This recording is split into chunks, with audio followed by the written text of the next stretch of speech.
The role of military intelligence in so-called third force activity is still largely untold. The police and other branches of the security forces are also heavily implicated. Well, my name is Eugene Alexander de Kock.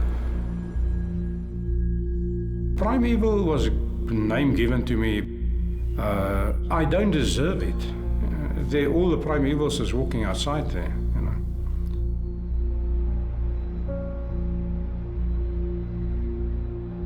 Eugene de Kock was a key player in the apartheid state security police. He once ran a clandestine hit squad to terrorize or eliminate opponents of the apartheid state. De Kock has been in jail since 1996. My section, the C1, or then Vlakplaas, had been used or, always in waiting or readied for action against ANC or the PAC or any other armed group.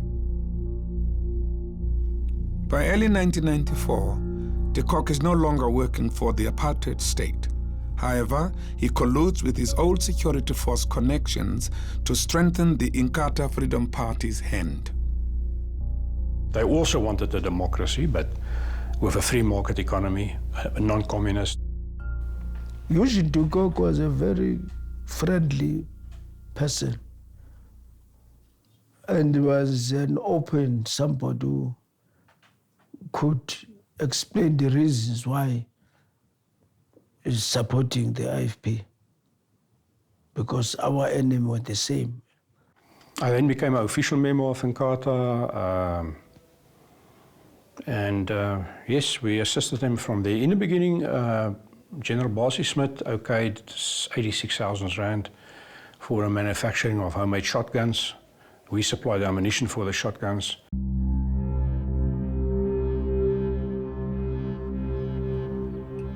Arms and ammunition pour into the troubled spots on the East Rand and in KwaZulu-Natal.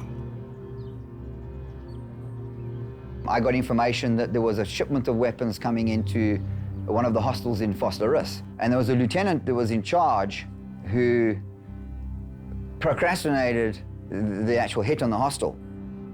And I was told, listen, we know you're not involved, you know, but we're going to raid the eNCA hostel in such and such, opposed to Duza or wherever, Kwatema or Tembisa. We're going to raid them tomorrow. So then you phone Dries van Heerden, he phones the eNCA guy, and they just hide everything. And we sat for like an hour and a half, you know, working out a plan on how we're going to hit the hostel and recover these weapons. By that time, there was just broken boxes with Russian writing on them left, you know. But who the middleman was, I have no idea.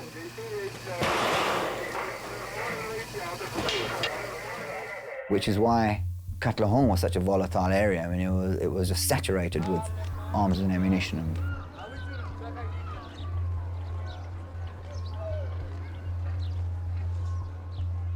This was supplied to the IFP with the full knowledge of our generals. We didn't ask one single cent. It was never sold to them. They never paid for anything. In those townships where there was violence, I was physically there, physically giving the commandants which were there weapons. The police, and they were the ones who were escorting those trucks and trucks of weapons. No interference whatsoever. Weapons of war on the road of South Africa. The Goldstone Commission, appointed to investigate political violence, slowly unearths the extent of security force and military complicity in destabilizing the country. But of course, these things can't happen if the people at the top don't at least close their eyes to it. Well, if they allow me to make arms and supply them with arms and give me the vehicles to do it, then obviously they are sanctioning it. But it's one of those type of sanction which is deniable, and they know they're lying. I mean, you have a better chance of finding a whole load of unicorns in your backyard than an honest politician, in particular National Party politicians.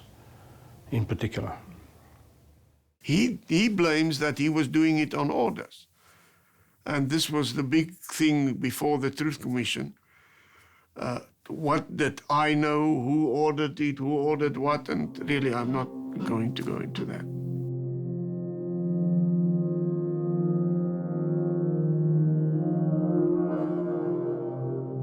While weapons are piling up, eNCA is running out of time to secure a Zulu kingdom.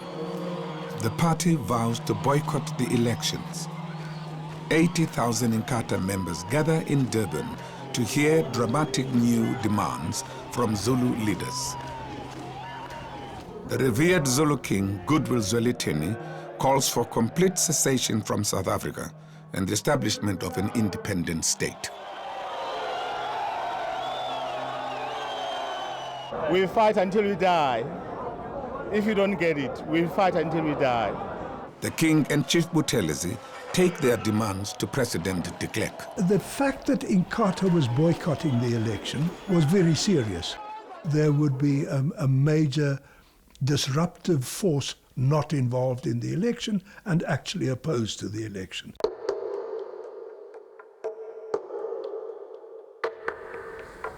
In the countdown to voting day, violence threatens to engulf KwaZulu-Natal, affecting even the most remote rural communities. The aim really was to frighten the people, to put the fear in people's mind that if you join ANC or if you go to vote, this is what's going to happen. You'll be killed. That was the reason for Mahehle, killing the unimaginable, killing children.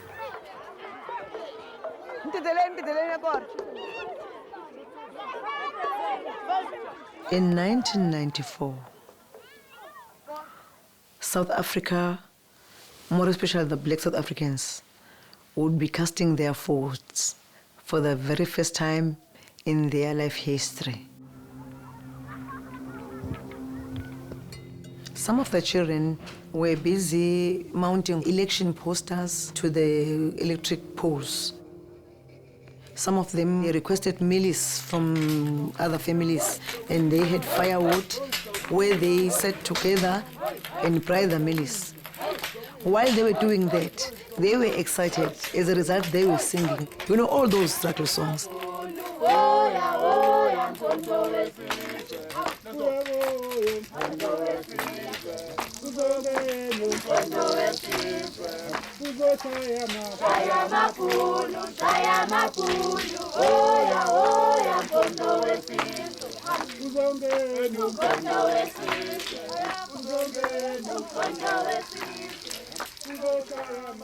From 9 o'clock, we heard an unfamiliar, scary sound of shooting. You know, it was just big sounds, like boom, boom, you know, something that we have never heard before. But it was the sound of shooting. Then it was the time then I decided to go out and hide, because I didn't know what will happen if these people kick the door and get inside. They would kill me right inside the house, as it was, you know, the daily bread happenings. Then I hid in that garden.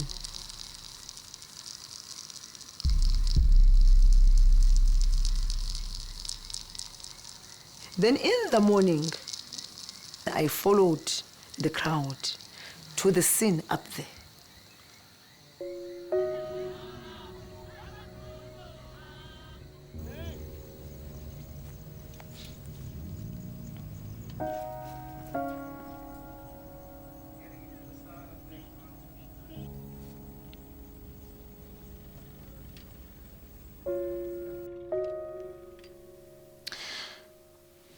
They were full of blood, lying on top of one another. Some, you know, their hands were like this, as if they were pleading for, you know, for mercy.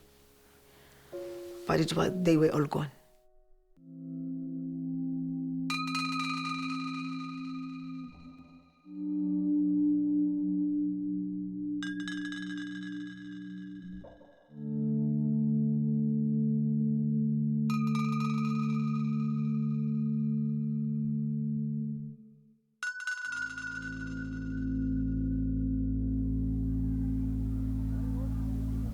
The youngest there was 9 years old, meaning he was just enjoying music and jumping, and doing. The others were 11 to 12, 12 to 13, 13 to 14. One family lost two boys, one after another.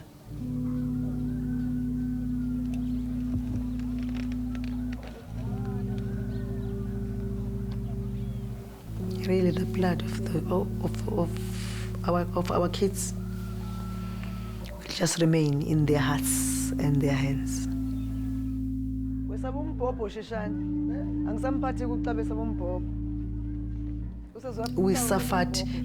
We really suffered pain that cannot be measured, all of us.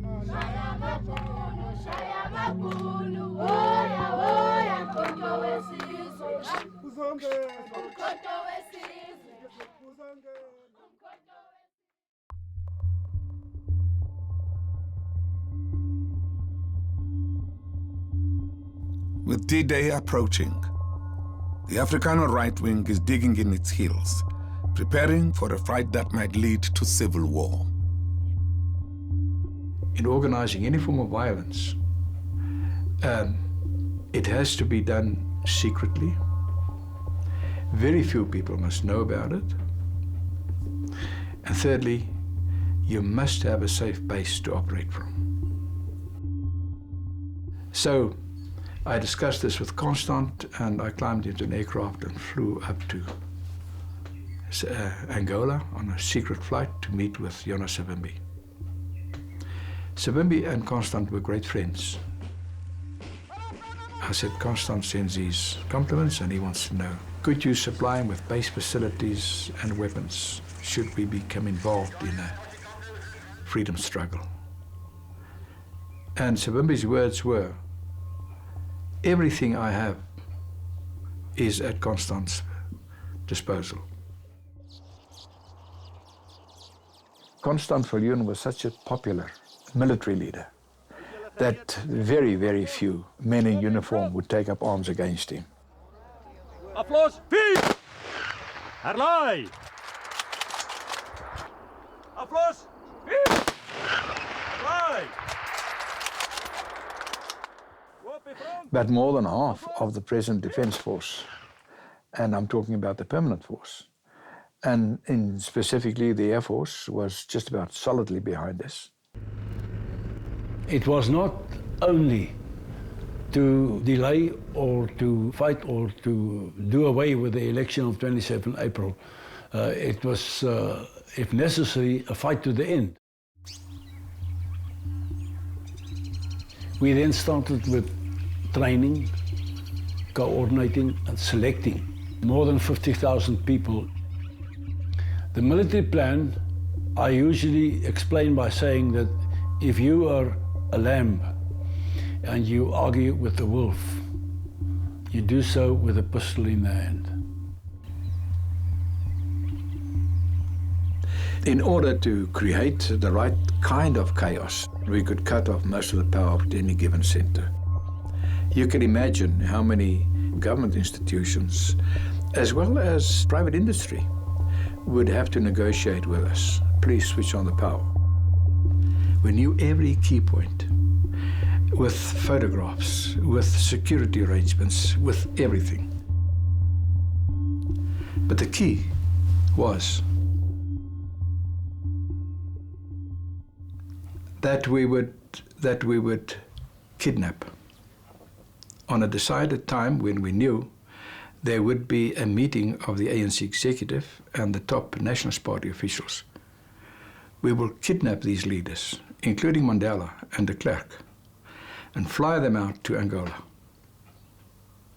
They would be our prisoners.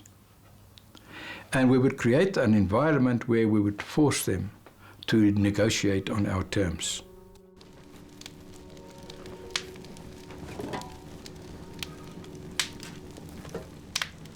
And our biggest problem is time. We did not have time. Let us say that instructions were given to commit certain deeds of sabotage where human life would never be involved. That was, as you say, in blowing up a power transmitter, as a demonstration of power. Dienende weermagoffisiere was ook betrokken. Dienende SAP-lede was ook betrokken. Afgetrede generale van die weermag was betrokken. My eenhede was die Eystergarde. Ons het duidelike take gehad wat aan ons opgelê was om te verrig. Duidelike opdragte.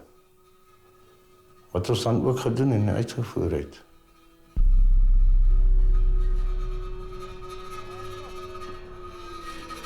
Daar was ongeveer 76 plofstoestelle wat afgesit was in daai tydperk. Die SAP het 'n baie groot rol gespeel in die verskaffing van ons plofstof en ons detonators wat ons gebruik het. Dit was nie net alledaagse kommersiële plofstof nie, dit was hoë standaard militêre plofstof.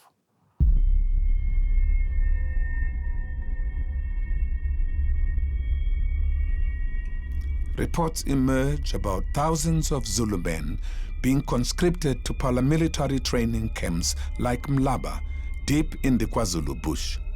The Afrikaner resistance is providing arms and training, effectively bringing the two movements into military alliance. Basically, it was decided that we should try and attempt to support the IFP as far as possible. I was aware that the IFP and the right wing were forming a front for a civil war.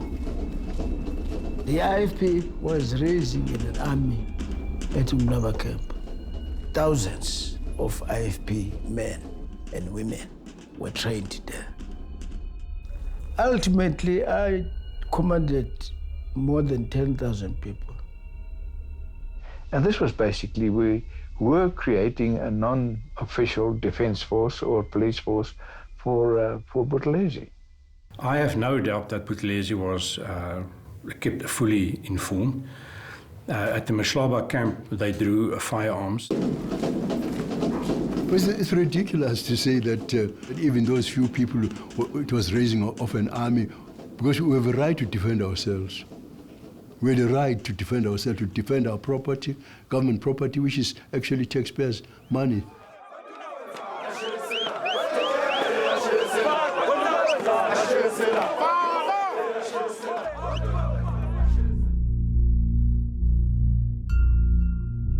Six weeks before the elections, the leader of another apartheid-era black homeland, Chief Lucas Mangope, is resisting the inclusion of his territory in the new South Africa. When the ANC leads an uprising against Chief Mangope, he turns to the Afrikaner Volksfront for help. General Viljoen rallies his supporters.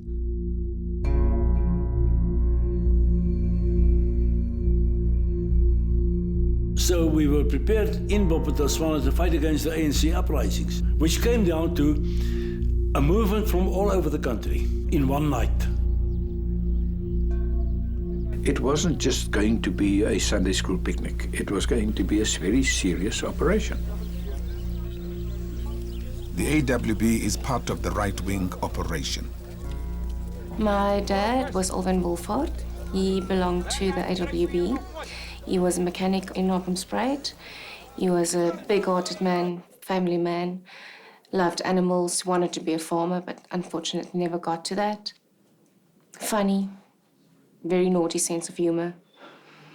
Liked to play pranks on other people.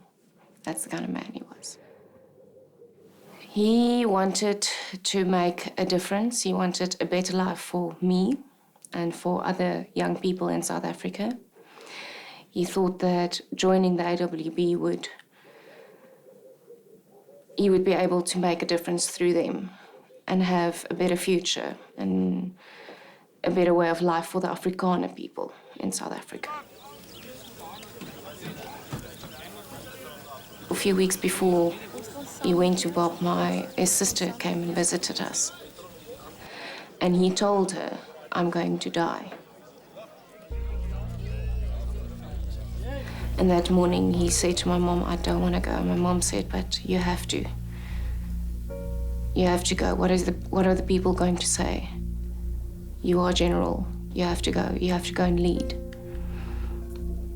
And we were driving to my mom's work, and I remember him kissing her goodbye and dropping me off, I can't remember where, and kissing me goodbye, and that was the last time I saw him or spoke to him.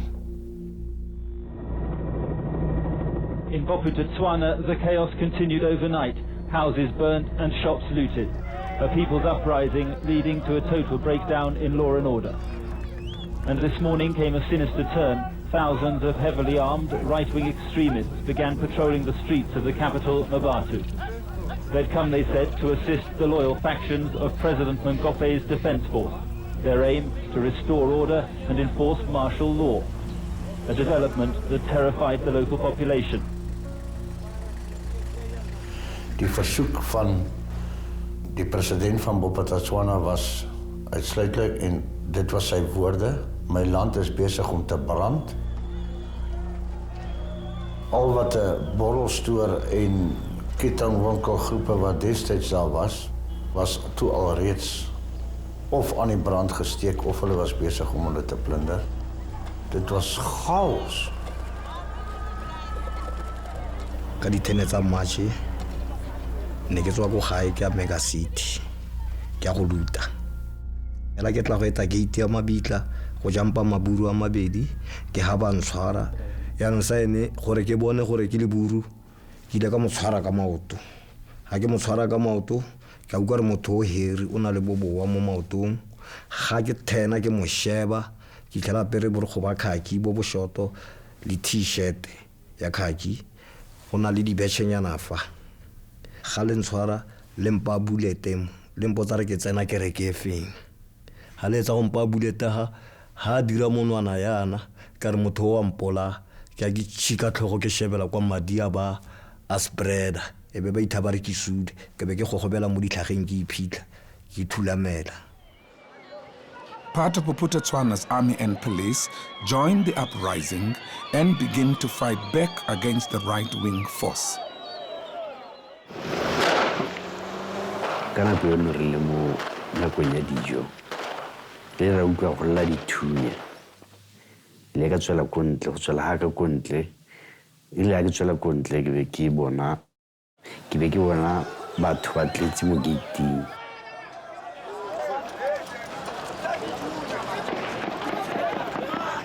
Ke gone mo itla re ha ke tswela kontle ke ga Blue Mercedes-Benz e feta e na le banna ba bararo ba AWP. Ba ntse ba tsama ba shoota fela.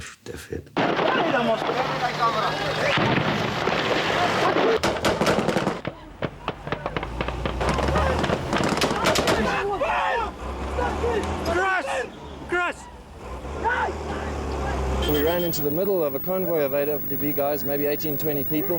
One of them opened fire in our car. And the next thing, there was an army roadblock here.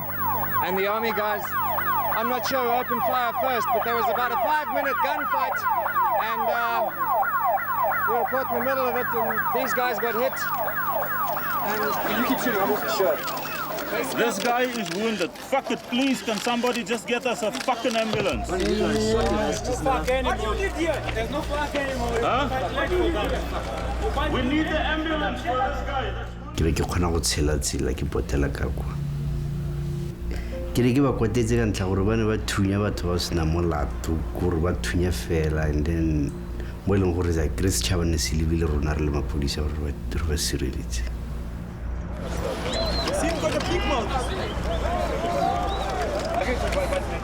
Mosadi o na tswa madi a robetse mo fatsheng a tswa madi mo mpeng o na robetse fala.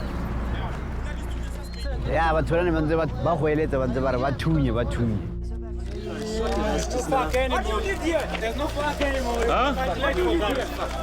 We need the ambulance for this guy that's wounded.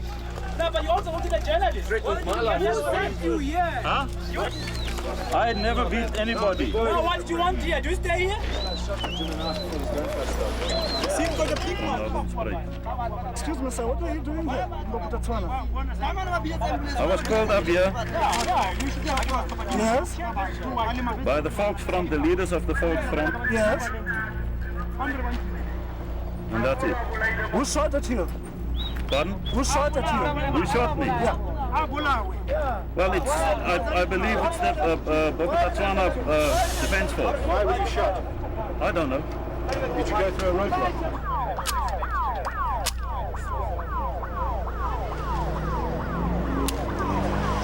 I can tell you, take your life in 1 second. You know that. Shit.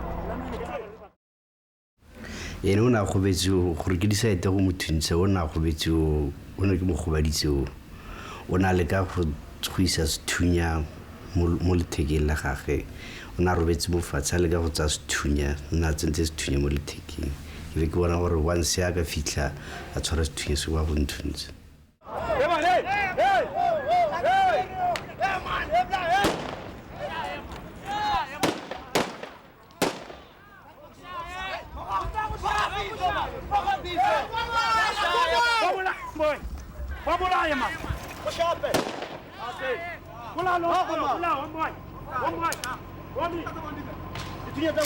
That's enough. Let's go. We were watching the news and I saw them. I saw my father and I started screaming and I told her that that was my father. And she said, we have to make sure first. We can't become all hysterical and not know. So she was on the phone to the AWB asking them, is that my husband? And I was in their room on the bed. I was just crying because I knew it was him.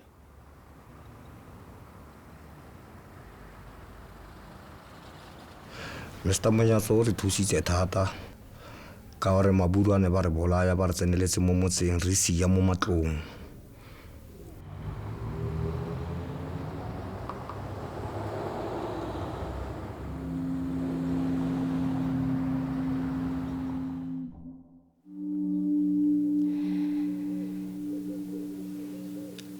He's my hero, not because he died.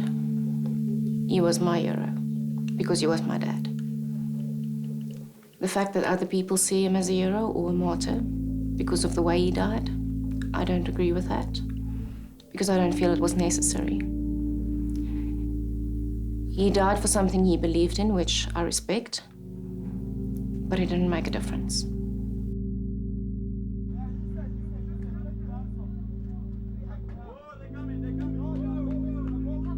Why? They were not armed. They were hurt. They were not a threat. Why?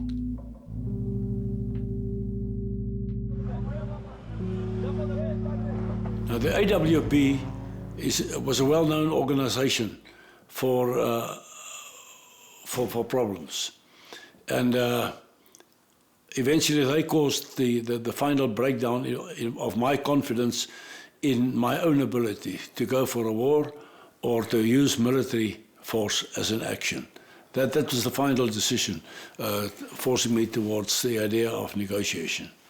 Talking to General Constant Viljoen and General Groenewald, I found them to be very reasonable people. And that's why we were able to find one another in the discussions. And we're also able to say there is a future of South Africa if we cooperate and work together rather than to fight. And I then gave the order to my political people to arrange for me to register for the election, which I did. The carnage in Bophuthatswana might have put pay to Constant Viljoen's war plans. Secretly, though, he's been negotiating with the ANC for some months.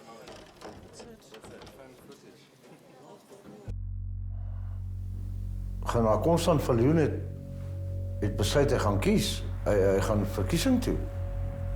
Dit het die wind skoner sy hulle uitgehaal van baie mense, van die groot meerderheid van mense. General Viljoen's decision to join the ballot tears the right wing in two, with the AWB and other staunch right-wingers continuing to boycott the elections. Meanwhile, with just 5 weeks to voting, the main parties are hitting the campaign trail.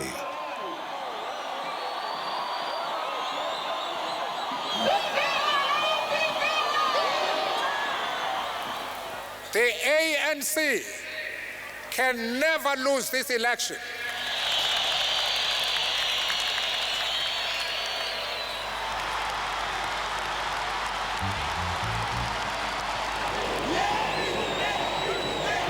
We want our wonderful country to truly become a peaceful country.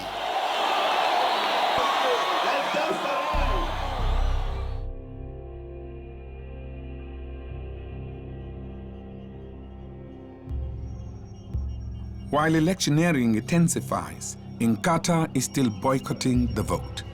With 4 weeks to go, 20,000 Zulus marched through Johannesburg to demand sovereignty for their king. The march takes a route past the ANC headquarters at Shell House. People were in a very high spirit, singing the Zulu songs and dancing, the Zulu dancing. Also very excited to take part in that march, and I was also in a very high spirit. Everything was clear what we were demanding on that particular day, the Zulu kingdom and the recognition of a traditional leadership. Just peacefully marching and towards our destination.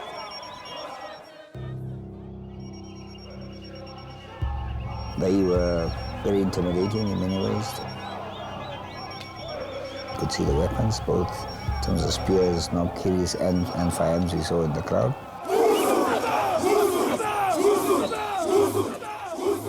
We also picked up intelligence of the intentions to attack Shell House itself.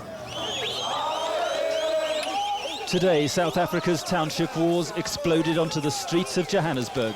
A march by Zulus demanding their own sovereign state took a route past the headquarters of their bitter rivals, the African National Congress. ANC security guards were armed and ready. The protesters passed, and around the corner, gunfire rang out.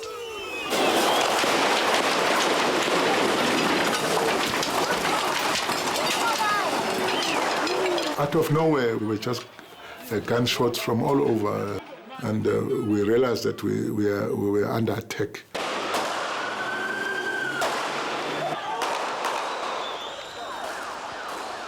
There was confusion where the bullets were coming from.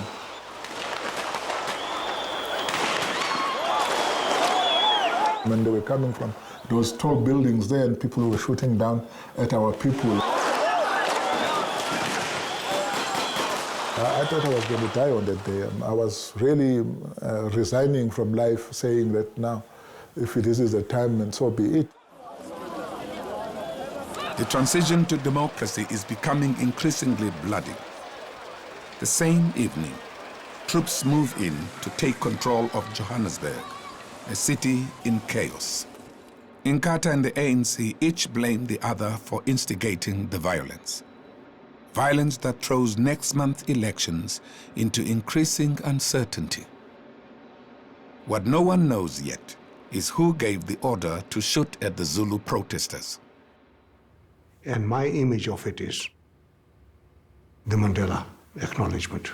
He said, I gave the order. And I believe that that order had to be given at that moment. History had to decide right or wrong, but I believe it was part of the ingredients that took us to where we are today.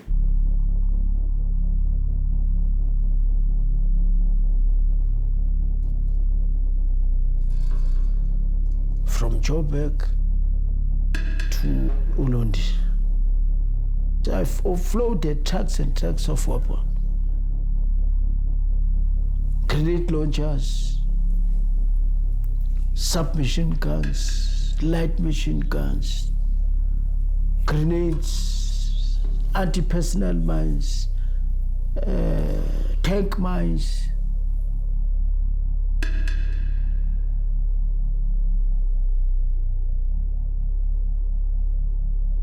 At first there were 6 10-ton trucks, and then on the second occasion 2 10-ton trucks. These trucks belonged to the KwaZulu police. It was driven by armed KwaZulu policemen. I supplied it to eNCA. I dealt directly with the Minister of Justice, which was Minister CJ Mtetwa. Sometimes we loaded his official Mercedes-Benz that his bumper kept on throwing up sparks with ammunition, grenades, firearms for him to assist in the KwaZulu area. It was tons and tons of weapons. Enough to create war. Then I could see that, no, this thing is going out of hand now. Because really weapons of war were coming in. That was my turning point. Because I could see that this is not going to end anymore. The killings were unnecessary, especially a Zulu killing each other for nothing. I was in the forefront of doing it. But when I look at it now, I feel very strongly against it.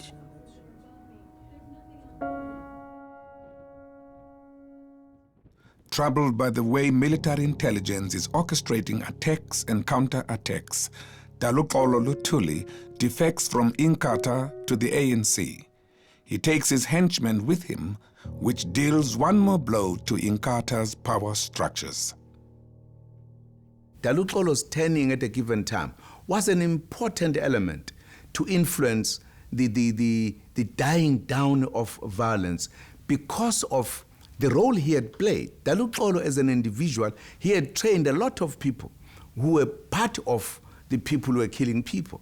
So he had a lot of influence on them. It was easy for him to say to them, enough is enough, stop it. They would listen to him. So he was an important factor.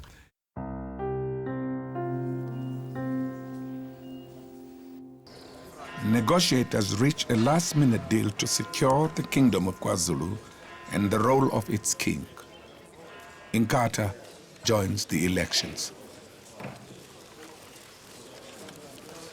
I therefore am pleased to announce that the eNCA Freedom Party will contest elections in the national and provincial levels, even though it's so late in the day. My reaction when it became formally known that the IFP was going to join the process was one of tremendous relief.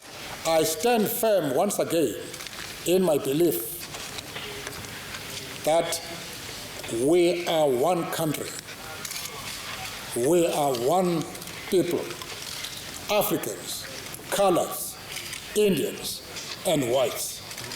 The fact that there are organizations outside the process who are not participating, and the escalating violence has been a source of grave concern.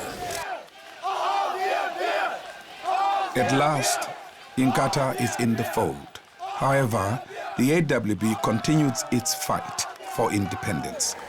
Kyk na my hand. Miskien eendag meer of eendag minder. As die getal van my vingers is die dae wat oor is, voordat die toekoms van Suid-Afrika by die stembus besleg word.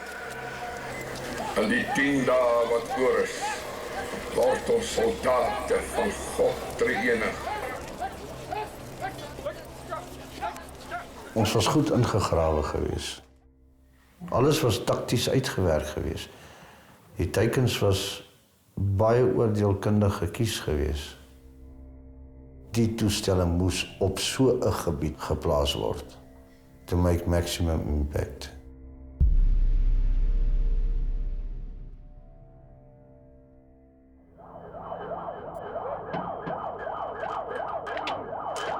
straatbom was een van die grootstes geweest ooit in die land se geskiedenis.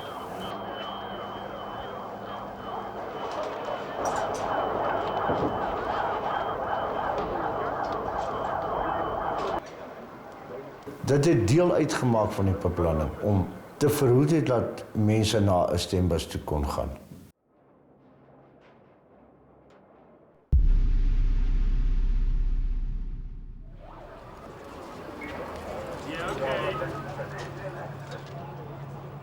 Germiston, die dorp, was natuurlijk een van die dorpen wat geteken moest worden en waar die toestellen dan zou gedetoneerd worden. Ons moest druk toepassen. Ngoba ngeva nje kudum. Yashaya, yangithatha engilahlela ngaphandle. Akuzange besabona ukuthi kwenzakalani. Bakithi ngiyavuka la ngivuka inyawo lomuntu, umuntu angimboni. Ngabona abantu sebethulile eshop kungekho umuntu ophefumulayo, kuyimi ngedwa nje. Ngamemeza ngicela usizo akekho umuntu wavela. Kwathi lokuyana ngabona imbobo ngase ngiyaphuma mangiyophuma kule mbobo. Izitina zawa zangishaya iqolo and ngaleso sikhathi ngangipregnant, ina 7 months pregnant. What's emerging is a terror campaign of murder and intimidation worse than anything expected by the security forces. A campaign designed to throw South Africa into chaos on the eve of historic elections.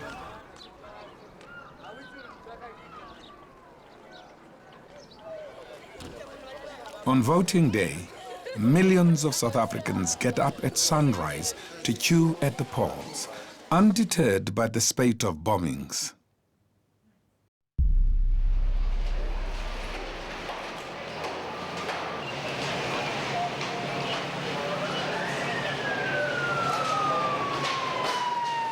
Ons was totaal en al afgesny van alles en almal. En op die einde van die dag is die meeste ouens gearresteer. 48 hours of bomb attacks and death aimed at keeping people away from the polls. Whatever happens, we are prepared to vote. Even if a bomb can come, we're going to sit here. We're prepared to die, but we are going to. Okay. Of course, it was not an easy day for us to vote. Yeah, we were uncertain about what the futures are going to be. It could have been a bloodbath, there's no doubt about it. Vote for a better new South Africa. No, I didn't vote. I sat at home, I had a few beers and was looking at the video. You know, that's it. It's just another normal day. But for those who never had a vote, it would have been a great day, you know, so.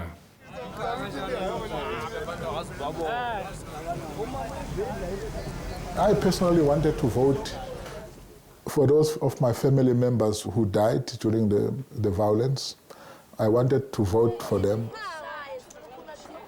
Gore nka tswa ka sepetlele ke re ke a go vouta ha ne se ka di injury tse di ntlhagetseng ntle be ke ile ka vouta. Sonke ngesikhathi uma ngabe kufika ama-election kuba khona ukuthi kuvuka la ama-minutes lawa ya ukuthi kunegazi elaphalala liphalalela ukukhulula inkululeko lezwe lese-South Africa. I was happy. I was very, very happy because I felt changes are gonna come. It was not all in vain. He did not lay his life for nothing.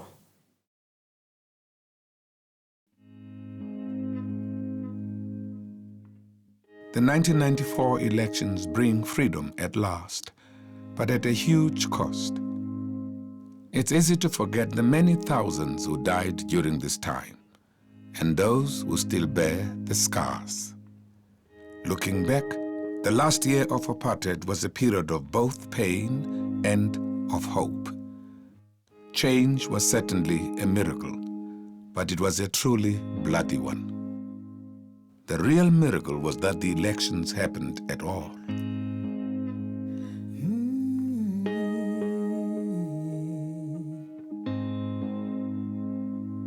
I knew a man who lived in fear.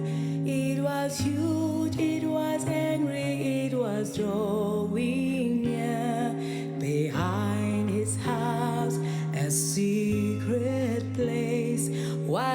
shadow of the demon he could never face. He built a wall of steel and flame, and men with guns to keep it tame. And standing back, he made it plain that the nightmare will never ever rise again. But the fear and the fire and the guns remain. It doesn't matter now, it's over anyhow. It tells the world that it's sleeping. But as the night came round, I heard its lonely sound. It wasn't roaring, it was weeping. It wasn't roaring, it was weeping.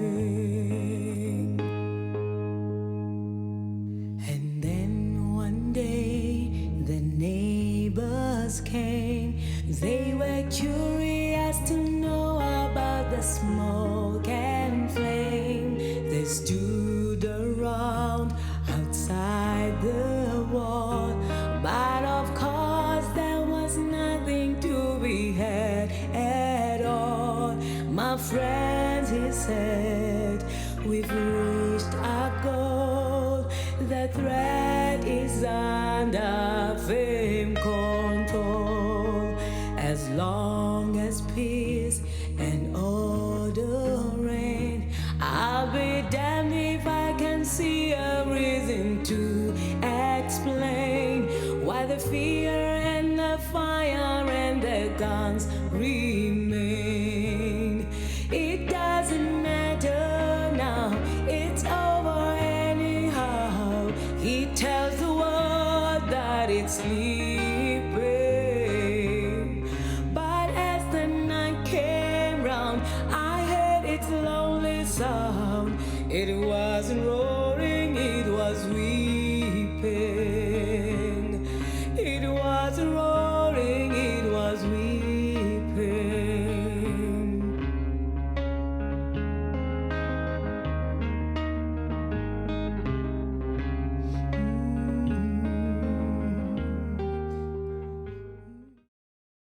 You deserve to know more. eNCA.com.